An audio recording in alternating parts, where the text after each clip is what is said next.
नमस्कार, मैं एनटीआर आप लोग का अपने यूट्यूब चैनल एनटीआर मैथ्स पे स्वागत करता हूं। अभी हम लोग पढ़ रहे हैं नंबर सिस्टम, बज गए हैं 9 और आप देख रहे हैं एनटीआर मैथ्स यूट्यूब चैनल, ठीक ना। अभी चल रहा है हमारा नंबर सिस्टम। आज का जो टॉपिक होने वाला है वो बहुत ही इंपॉर्टेंट टॉपिक है। औसत से रिलेटेड क्वेश्चन आज हम लोग करेंगे। तो औसत के जो बारे में आपको बेसिक सा डिटेल में उसे बता दूंगा। औसत से रिलेटेड जितने भी फॉर्मूले बनते हैं बेसिक सा, उस सबके बारे में इंट्रोड्यूस करते हुए जो एग्जाम पेपर में पूछ रखे हैं क्वेश्चन, उसको भी हम लोग आज करेंगे, ठीक है। तो चलिए शुरू करते हैं आज का क्लास। देखिए, आज का जो चैप्टर हमारा होने वाला है वो है आपका औसत से रिलेटेड। समझते हैं औसत होता क्या है।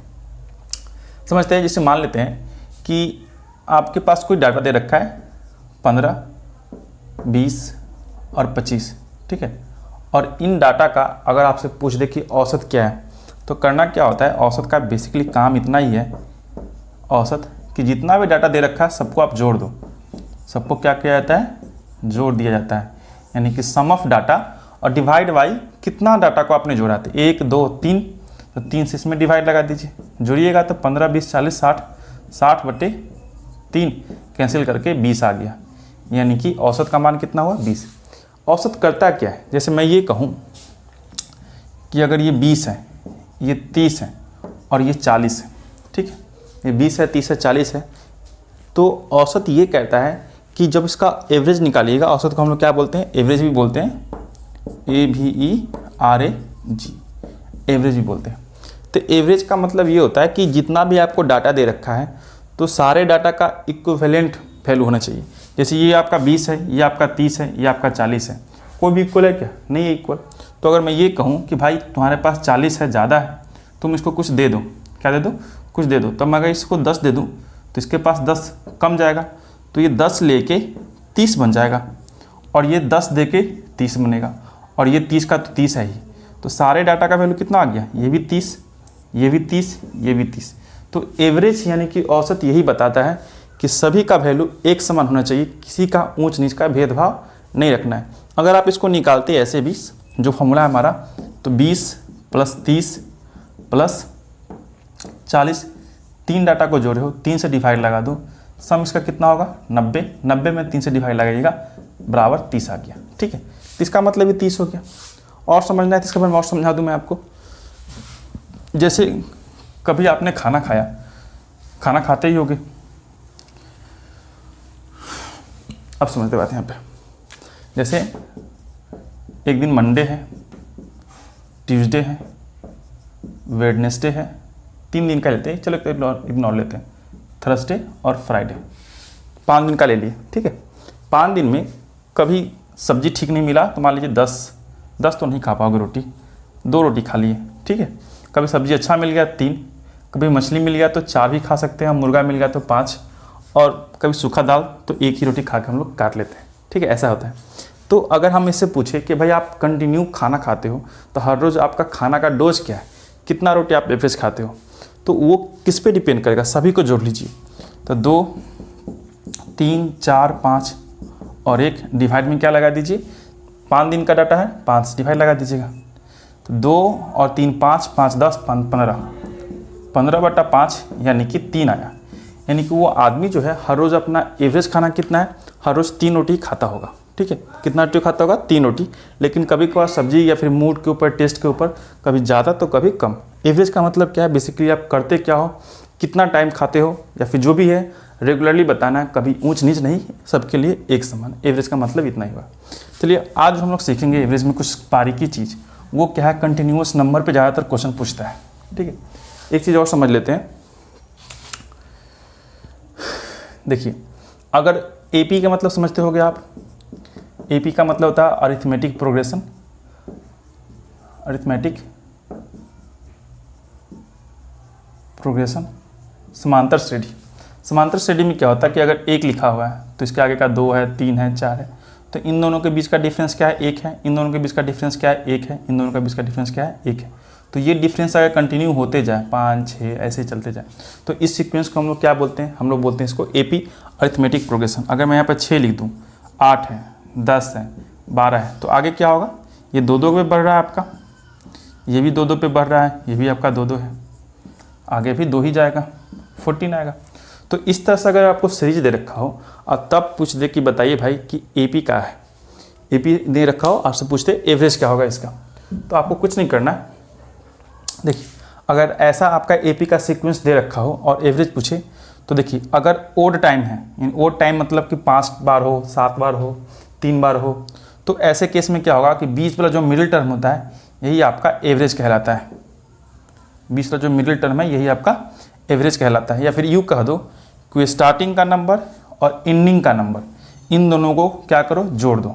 6 और 14 जोड़ के हमेशा 2 से डिवाइड लगाओ क्योंकि 2 ही डिजिट को जोड़े हो। टोटल आ गया आपका 20, 20 में 2 से डिवाइड लगाओगे होगा कितना, 10। तो या तो ऐसे 10 आ गया या फिर ऐसे 10 आ गया, आपके ऊपर डिपेंड करता है, जैसे निकाल लो।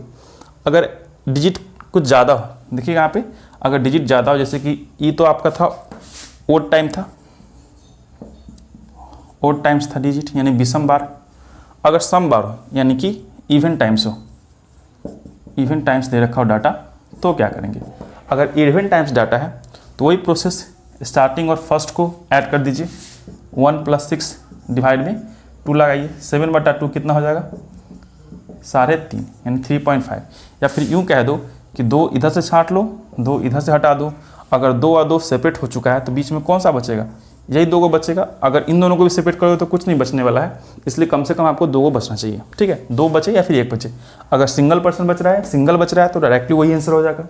अगर 2 को बच रहा है तो इन दोनों को जोड़ दीजिए, इन दोनों को जोड़िएगा और डिवाइड में क्या लगाना आपको, 2।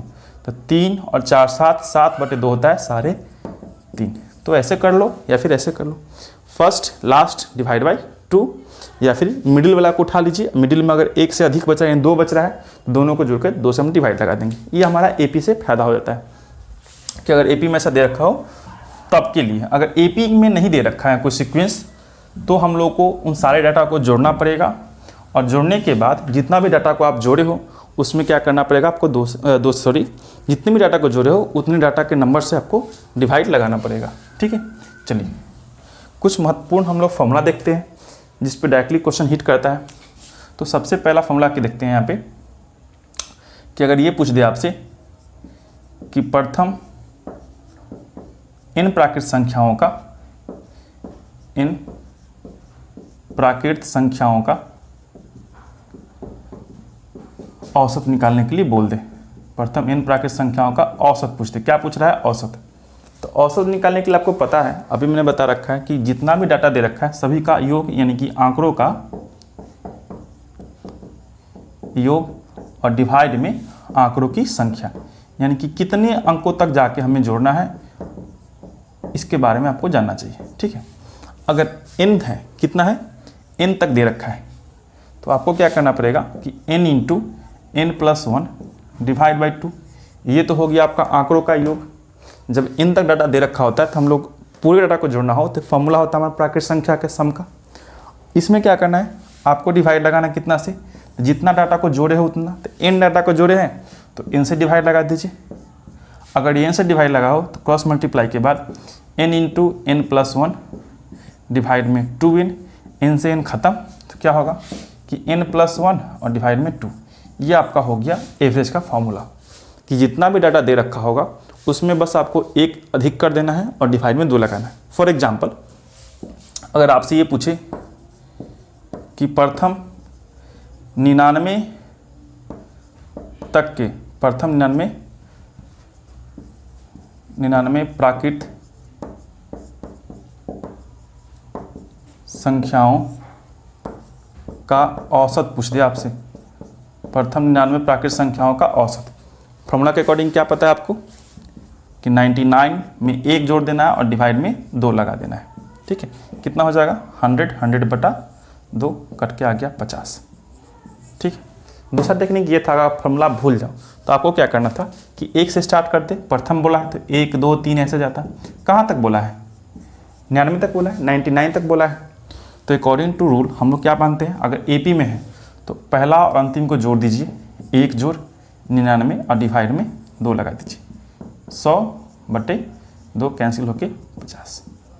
ठीक है, तो ये भी जी टेक्निक अपना सकते हो, फॉर्मूला आप भूल गए तब के लिए। ठीक है, तो फॉर्मूला में कुछ जान नहीं है, आपको यही चीज़ याद रखना है।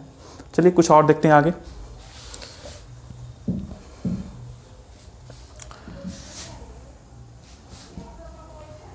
अगर इसमें मैं ये कह दूं कि प्रथम n प्राकृत प्रथम इन समप्राकृत संख्याओं का, समप्राकृत संख्याओं का औसत बताइए। ठीक है, प्रथम इन समप्राकृत संख्याओं का औसत। तो समप्राकृत संख्या जो होता है आपका n इंटू n प्लस 1 होता है।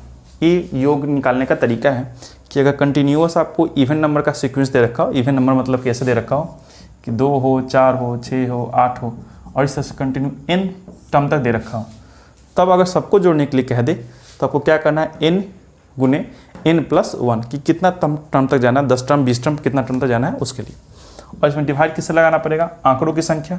तो जहाँ तक जाइएगा n तक जाइएगा तो n से ही डिवाइड लगाना पड़ेगा, यानी ये दोनों कैंसिल, यानी कि n प्लस 1 हो जाएगा, n प्लस 1 हो जाएगा। जितना टर्म बोला उसमें आपने क्या करना है, एक को जोड़ देना है। तो ये भी फॉर्मूला हो गया।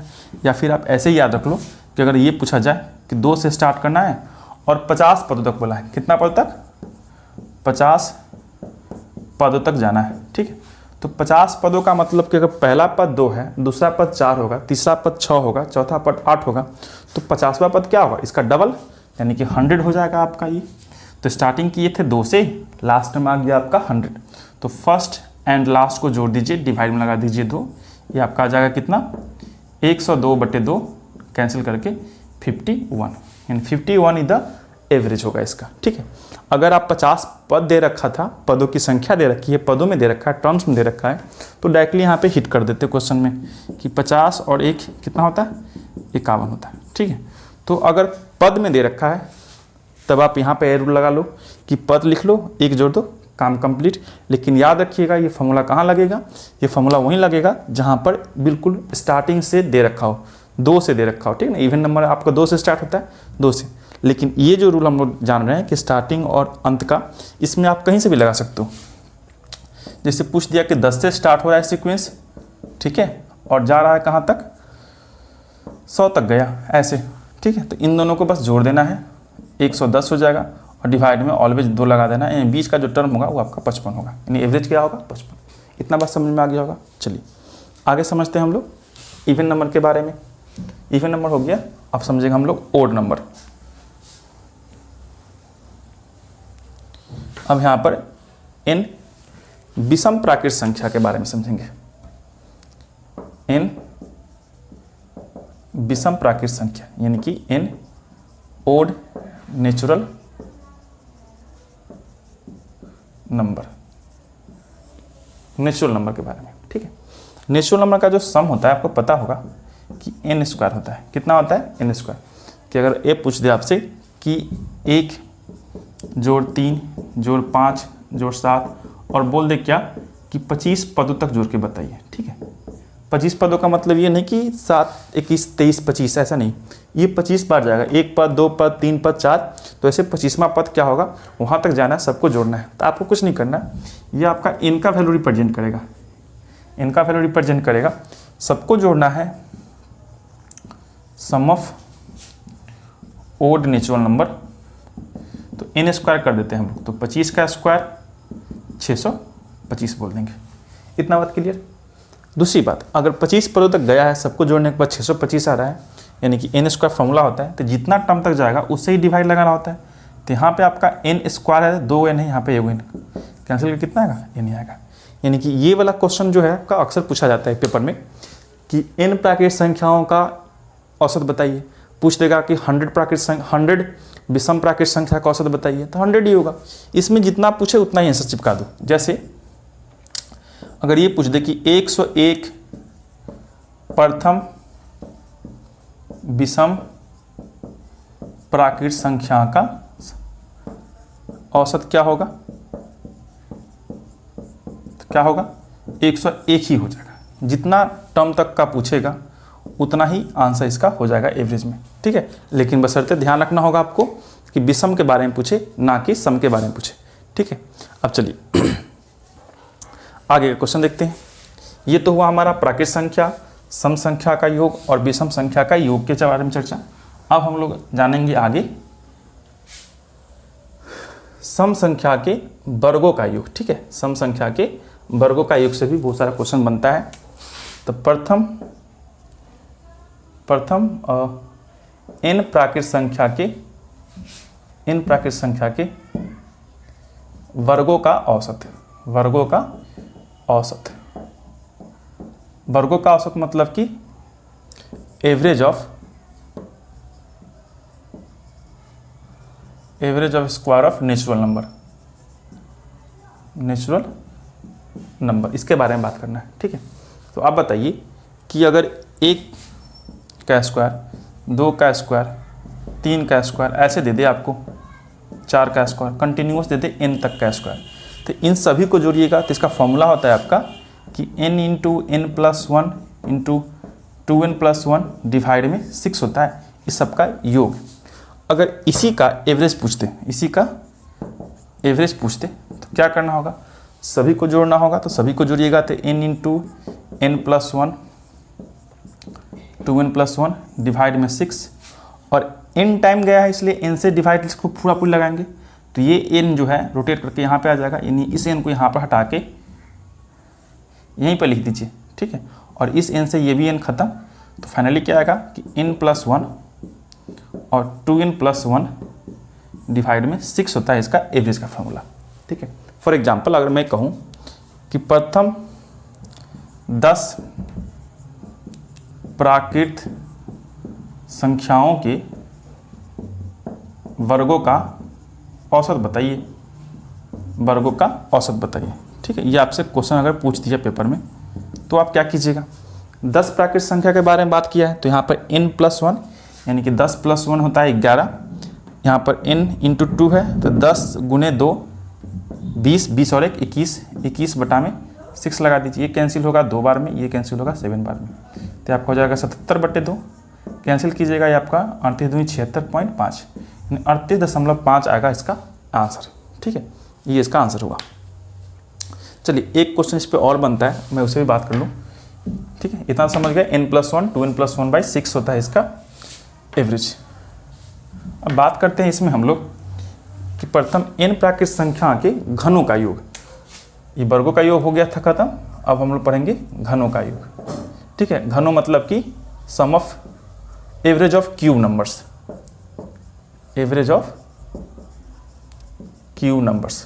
Cube natural numbers. ठीक है, अब ये क्या होता है आपका कि 1 का क्यूब, 2 का क्यूब, 3 का क्यूब, और इस तरह से बोल दे कि 10 टर्म तक या फिर n टर्म तक, हमें तो जानना है, फॉर्मूला निकालना है, तो n पदों तक यानी कि n टर्म्स तक। तो सभी को पहले जोड़ेंगे।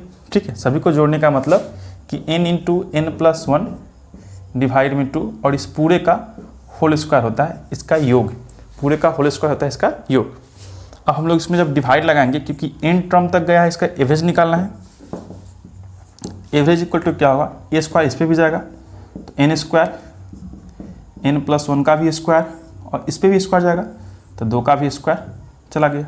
और डिवाइड लगाना किससे, n से, तो ये n वापस यहीं पे जाएगा, तो इस n को यहाँ ना लिख के मैं यहाँ लिख देता हूँ कि n, और एक n से यहाँ पर 2n है, a वो कट जाएगा, क्या बचेगा n इंटू n प्लस 1 का होल स्क्वायर, नीचे 2 का पावर 2 है तो यानी कि 4। ये आपका फॉर्मूला आ गया एवरेज का। ठीक है, ये आपका एवरेज का फॉर्मूला हो गया।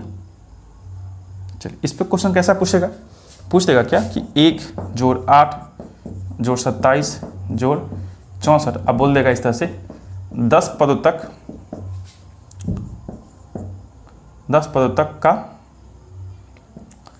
का औसत निकालिए, ऐसे आपसे पूछ देगा, क्या कीजिएगा। ठीक है, आपको समझना पड़ेगा कि 1 का मतलब 1 का क्यूब, 8 का मतलब 2 का क्यूब, 27 का मतलब 3 का क्यूब, 64 का मतलब आपका हो गया 4 का क्यूब। तो 1 2 3 4 का क्यूब हम लोग अभी जान चुके हैं क्या होता है कि n इंटू n प्लस 1, यानी कि इसका फॉर्मूला है। तो फॉर्मूला के अकॉर्डिंग हम लोग क्या लगाएंगे, n, तो 10 पद तक बोला है तो 10 गुना n प्लस 1, n प्लस 1 का मतलब 10 और 1 11, 11 का स्क्वायर यानी कि 121 हो जाएगा यहाँ पे, और डिवाइड में 4 है, ये कैंसिल कीजिएगा 5 बार में जाएगा, यहाँ पे 2 आ गया, गुना करिएगा ये आपका 5 और 12 पचे 60 डिवाइड में 2, फिर से कैंसिल कीजिएगा ये आपका आ जाएगा 30.2.5, यानी कि 302.5 इसका एवरेज हो जाएगा। ठीक है, चलिए ये हो गया कंप्लीट। अब इस पर आधारित जो प्रमुख क्वेश्चन बनते हैं जो पेपर में आ रखे हैं, एसएससी के पेपर में आ रखे ज़्यादातर, तो अब हम उसको करेंगे। ठीक है, इतना आप समझ गए होगा फॉर्मूला। चलिए अब हम लोग क्वेश्चन करते हैं, देखते हैं क्वेश्चन कहाँ से स्टार्ट हो रहा है आपका। इतना अगर समझ गए हो तो क्वेश्चन करना आपके लिए बहुत ही आसान हो जाएगा। ठीक है, देखिएगा पहला क्वेश्चन क्या कह रहा है आपसे, मैं तो करवाता हूँ उसका क्वेश्चन।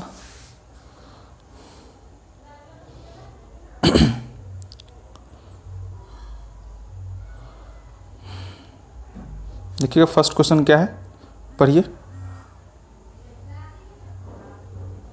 फर्स्ट क्वेश्चन में क्या रखा है कि 4 लगातार विषम संख्याओं का औसत। 4 लगातार विषम संख्याओं का औसत क्या है, 40 है। और 40 का मतलब क्या होता है, बीच वाला टर्म होता है। तो 4 लगातार बोला है तो 4 बॉक्स बना सकते हैं आप, 1 बॉक्स, 2, 3 और 4 बॉक्स, 4 नंबर का बात किया है। और इसका जो औसत है, यानी देखिए अगर यहाँ पर कटिंग कीजिएगा तो 2 पार्ट इधर 2 पार्ट इधर, कुछ नहीं बचेगा, तो एक एक पार्ट करके कटिंग कीजिएगा तो इन दोनों से निकलने वाला है आपका एवरेज। तो इन दोनों के बीच में कौन सा नंबर होगा, 40, क्योंकि बोल रखा है 40, लेकिन बोला क्या है, विषम संख्या है। तो बताइए कि 40 आपका सम संख्या है, इसके जस्ट आफ्टर कौन सा होगा विषम संख्या, 41, तो इधर क्या होगा 39, और इसके पहले 37 और इसके बाद 43, यही नंबर है। इसी नंबर को जोड़ने के बाद हमें आ जाएगा आपका 40। अब हमसे क्या पूछा है, बोला है कि विशालतम संख्या बताइए। विशालतम संख्या कहने का मतलब ये हुआ कि सबसे बड़ी संख्या। तो सबसे बड़ी संख्या कौन सी होगी इसमें, 43 होगी, ये ना है सबसे बड़ी संख्या, 43 is the right answer, option number C जाएगा आपका। ठीक है, चलिए नेक्स्ट क्वेश्चन देखते हैं। देखिए पूछ दिया, अभी भी मैंने बताया आपको घनों की संख्या निकालने पर आधारित प्रश्न। इसमें बोला है क्या कि प्रथम 13 प्राकृत संख्याओं के घनों का औसत क्या होगा। अभी हम लोग पढ़े हैं कि n इंटू n+1 का होल स्क्वायर डिवाइड में 4 होता है घनों का औसत निकालने का, घनों का औसत मैंने बताया भी ये कैसे होता है ये चीज़। ठीक है, तो 13 दे रखा है, कितना n का मान कितना दे रखा है 13, क्योंकि 13 नंबर तक चाहिए आपको। तो ये होगा आपका 13 गुना 13 + 1 होता है 14, 14 का स्क्वायर 196 डिवाइड में 4 होगा, कैंसिल होगा, ये क्या होगा कितना बार में 400 का 16 और जगह 9, 49, 13 गुने 49। अगर पूरे का गुना कीजिएगा आपका आ जाएगा कितना, ऑप्शन देखिए कितना दे रखा है, यूनिट डिजिट पकड़ लीजिए।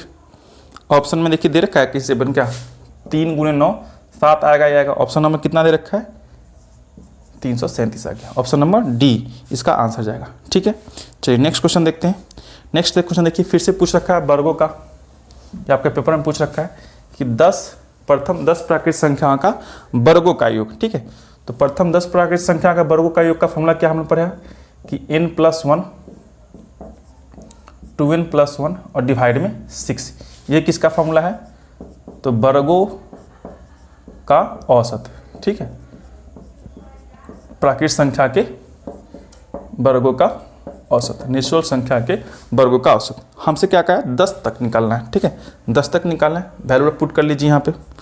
अगर वैल्यू पुट कीजिएगा तो 10 + 1 11 हो जाएगा। इनका वैल्यू यहाँ क्या रखना है 10 रखना है, तो 11 गुने 10 20 और 1 21, 21/6, ये तो मैंने अभी भी निकाला ना, ये आपका 2 बार में जाएगा, ये 3 नहीं 7, 10 बार निकालना है 11 होगा, 10 दूनी 20 21/6, ये 77 77/2 कितना होगा 38 दूनी 86 76 और 0.5 38.5। देखिए 38.5 कौन सा ऑप्शन आपका दे रखा है, ऑप्शन नंबर सी दे रखा है 38.5। चलिए नेक्स्ट देखते हैं।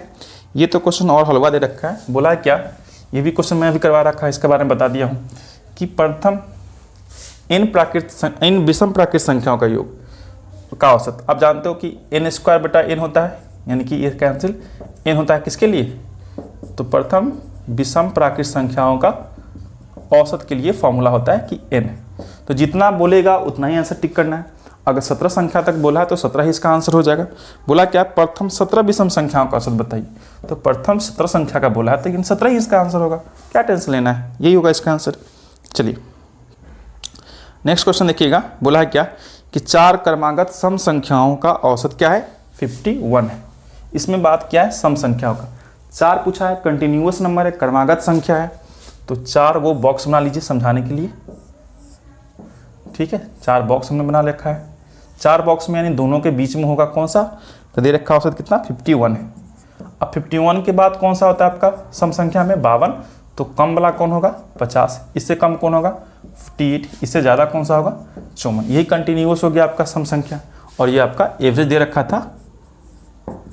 ठीक है, अब पूछा क्या हमसे, पूछा है तीसरी संख्या बताइए, फर्स्ट सेकेंड थर्ड यानी कि 52 इसका आंसर हो जाएगा। ठीक है, 52 इसका आंसर हो जाएगा। ऑप्शन नंबर देखिए कौन सा दे रखा है, ऑप्शन नंबर बी इसका आंसर है। इतना बात समझ में आ गया। चलिए अब आगे देखते हैं, आगे क्या दे रखा है उसको समझते हैं। बोला क्या, देख लीजिएगा इसको, क्वेश्चन को देखिएगा। यहाँ पे अगला क्वेश्चन आपके सामने है, पढ़िएगा क्वेश्चन को। बोला क्या है कि कुछ प्राकृत संख्याओं का औसत कितना है 15 है। कुछ प्राकृत संख्याओं का औसत 15 दे रखा है। यदि पहली संख्या में 30 जोड़ दिया जाए तो यहाँ पर औसत कितना दे रखा है, एवरेज दे रखा है आपको 15, एवरेज 15 दे रखा है। फिर से कहा है कि अगर मान लीजिए आपके पास कुछ संख्या होगा, ऐसे कुछ दे रखा है संख्या यहाँ पे। ठीक है, बोला कि पहली संख्या में आपको कितना का है 30 को ऐड कर दीजिए। ठीक है, 30 को मैंने ऐड कर दिया और अंतिम संख्या में 5 को घटा दीजिए। 5 को मैंने घटा दिया तो ओवरऑल कितना इंक्रीमेंट हुआ, तो ओवरऑल बताइएगा कि 25 आपका बढ़ गया है। 25 बढ़ गया है आपका। अगर 25 बढ़ गया है तो बोला क्या है कि एवरेज में चेंजिंग होता है। अगर ऐसा करते हैं, पहली संख्या में 30 और अंतिम संख्या में 5 को अगर हम घटाते हैं तो एवरेज में चेंजिंग होता है, यानी कि चेंजिंग एवरेज जो है आपका वो होता है हमारा 17.5 आ जाता है। 17.5 आने का मतलब ये हुआ कि कितना बढ़ गया एवरेज, तो 2.5 एवरेज मेरा इंक्रीमेंट किया है। और ये इंक्रीमेंट किसके कारण से हुआ है, ये इंक्रीमेंट हुआ है कि ये 25 जो हमारा आंकड़ा में ज़्यादा आया है इसके कारण से। अगर 25 ज़्यादा आया है और एवरेज में जो है 2.5 सब में बटा है तो भाई कितने में बांटोगे, तो इनका वैल्यू निकालिएगा। ये डेसिमल गया ऊपर 10, 25 से 25 खत्म तो आया 10, यानी कि 10 भागों में बटा होगा। 10 भागों का मतलब कि यहाँ पे 10 संख्याएं होंगी उसमें बटा होगा। तो हमसे क्या पूछा है कि प्राकृत संख्याओं की संख्या कितनी है बताइए। तो हमारे पास कितनी संख्या होंगी 10। 10 कौन सा ऑप्शन है, ऑप्शन नंबर डी। ये सीपीयू में पूछा गया क्वेश्चन है। ठीक है, चलिए नेक्स्ट क्वेश्चन देखते हैं हम लोग। नेक्स्ट क्वेश्चन देखिएगा।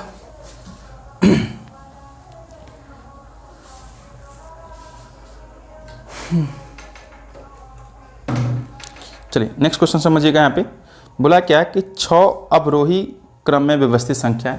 तो 6 नंबर ले लेते हैं। तो 1 नंबर, 2, 3, 4, 5 और 6 ले लेते हैं। इन सभी में अपना मत से मान लेते हैं कि ए है, बी है, सी है, डी है, ई है और एफ नंबर मान लेते हैं। मान लिया आपने। इसके बाद क्या कहा कि प्रथम 5 का औसत दे रखा है 30, यानी कि इस सभीयों का औसत कितना दे रखा है 30 दे रखा है। तो A plus B plus C plus D plus E सबको जोड़ेंगे, 5 से डिवाइड लगाइएगा तो एवरेज आएगा, निकलेगा कितना हो जाएगा 30। अगर ये क्रॉस मल्टीप्लाई कर दीजिए तो ये आपका 30 बचे 150 लिख सकते हैं यहाँ पे। तो आप यहाँ पे लिख दीजिए 150। ठीक है, इन सभी का योग कितना हो जाएगा 150। आगे कहा है हमसे कि अंतिम 5 संख्याओं का औसत। अंतिम यानी कि अंतिम से 5 संख्याओं का, ये तो गया इधर से स्टार्टिंग का फर्स्ट, अंतिम से आपका 5 यहीं तक आएगा, यानी कि बी से स्टार्ट होगा। तो B plus C plus D plus E plus F, ये भी 5 नंबर्स हैं, लेकिन इसका एवरेज दे रखा है आपका 25। तो 25 में 5 से गुना कीजिएगा, उसी तरह से आपका आएगा 125 आ गया। अब हमसे क्या पूछा है, हमसे पूछा है कि प्रथम और अंतिम संख्या का अंतर बता दीजिए, डिफरेंस। आपको पता है घटाइएगा तो यहाँ minus minus minus minus minus minus, इससे ये खत्म, इससे ये खत्म, इससे ये खत्म, इससे ये खत्म। तो ए बचेगा प्रथम संख्या, माइनस का एफ बचा अंतिम संख्या, और 150 में से 125 जाएगा तो यहाँ बचेगा सिर्फ 25। और हमसे यही पूछा है कि प्रथम संख्या और अंतिम संख्या का अंतर कितना होगा, तो 25 होगा। ऑप्शन नंबर कौन सा जाएगा, C. C option is the right answer. ठीक है, चलिए नेक्स्ट क्वेश्चन देखते हैं। इसका एक टेक्निक भी है, आप चाहो तो क्या कर सकते थे कि पहले बोला है 30 संख्या, 30 में 5 से गुना कर दीजिए, फिर से बोला है 25 5 में, दोनों का डिफरेंस कर देते तो 150 में से 125 आता तो ये आपका 25 आता। ठीक है, लेकिन आप ये समझ नहीं पाते, लेकिन प्रैक्टिस के बाद आप समझ जाओगे। ऐसा कर सकते थे, लेकिन मैं समझाने के लिए ऐसा किया हूँ। ठीक है, चलिए नेक्स्ट क्वेश्चन देखते हैं।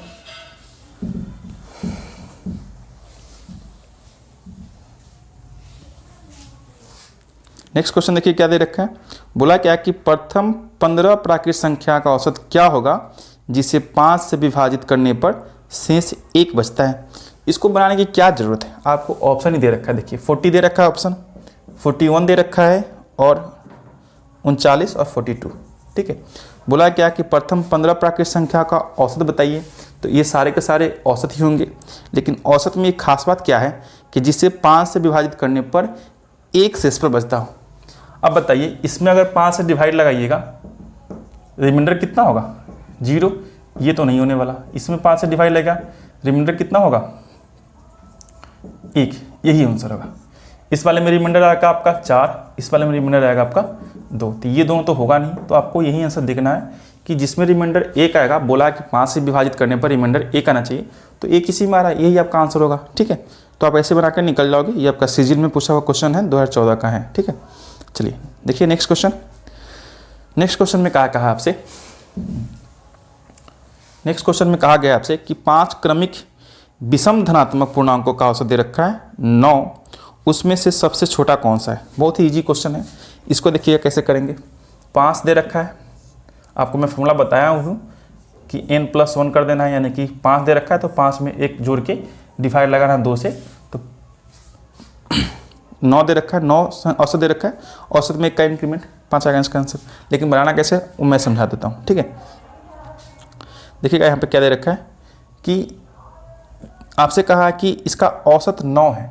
9 औसत होने का मतलब ये है कि बीच वाला पार्ट, 2 पार्ट इधर गया, 2 पार्ट इधर गया, 2 पार्ट इधर, 2 पार्ट इधर, इस वाले में बीच में बच रहा है, तो हम इस पर बीच में नहीं लेंगे, यहाँ पर 5 चिपका देंगे। अगर ये 5 है और बोला क्या, सॉरी ये 9 दे रखा है ना, औसत कितना दे रखा है 9, यानी कि एवरेज होगा आपका, बीच वाला होता है एवरेज। एवरेज दे रखा है 9, उसमें क्या पूछा है सबसे छोटा वाला बताइए, वो भी विषम है दे रखा है। 9 से पहले कौन सा होगा 7, उससे पहले कौन होगा 5, सबसे छोटा वाला कौन सा होगा ये होगा। अगर बड़ी पूछता तो बड़ी के लिए हम लोग क्या करते 13 बोलते। ठीक है, इतना क्लियर। चलिए नेक्स्ट क्वेश्चन देखते हैं कि 5 अभाज्य संख्याओं का औसत कितना होगा। 5 अभाज्य संख्याओं का औसत कितना होगा, ये हमारा लास्ट क्वेश्चन होगा। अब बताइए 5 अभाज्य संख्या का, वो भी प्रथम 5 बोल रखा है। प्रथम 5 कहाँ से होगा स्टार्ट, तो सबसे छोटी अभाज्य संख्या 2 होती है, उसके बाद 3 होता है, उसके बाद 5 होता है, उसके बाद 7, उसके बाद आपका होता है यहाँ पे 11, यही होता है। इन सभी को जोड़ दीजिए, सभी को जोड़ दीजिए। कितने अंक को जोड़ा था 5 तक, तो 5 से आपने डिवाइड लगा देना है। ठीक है, डिवाइड लगेगा कितना बचेगा, ये आपका 3 और 2 5 5 10, 10 और उधर हो जाएगा आपका 18, 10 और 18 हो जाएगा आपका 28, 28/5 कर दीजिएगा, कितना आएगा डिवाइड करिए 25.6, यानी कि 5.6। 5.6 देखिए कौन सा ऑप्शन आपको मिल रहा है, 5.6 जो है आपका ऑप्शन नंबर बी में। ठीक है, तो ये जो हमारा क्वेश्चन था, ये क्वेश्चन था हमारा एवरेज से रिलेटेड क्वेश्चन अभी हम लोग कर रहे थे, एवरेज से रिलेटेड सब क्वेश्चन था। नंबर सिस्टम का बात है, मैंने अभी एवरेज पढ़ाया नहीं है। एवरेज का जब टॉपिक चलेगा तो उसमें बहुत सारे ऐसे क्वेश्चन बनते हैं, बहुत सारे क्वेश्चन। ठीक है, उसमें मैं बहुत सा अच्छा ट्रिक भी बताऊंगा, कॉन्सेप्ट बताऊंगा। अभी हम बेसिक चीज़ सीख रहे हैं नंबर सिस्टम को, तो इसमें डिटेल्स थोड़ा बताना जरूरी हो जाता है। ठीक, चलिए मिलते हैं नेक्स्ट वीडियो में। आगे का जो हमारा सेशन होगा उसमें हम लोग जानेंगे योग, अंतर और गुणनफल, यानी संख्या का जोड़ पे, गुणनफल पे और डिफरेंस पे यानी अंतर पे, इससे रिलेटेड कुछ महत्वपूर्ण क्वेश्चन करेंगे। तो मिलते हैं नेक्स्ट वीडियो में, तब तक के लिए जय हिंद।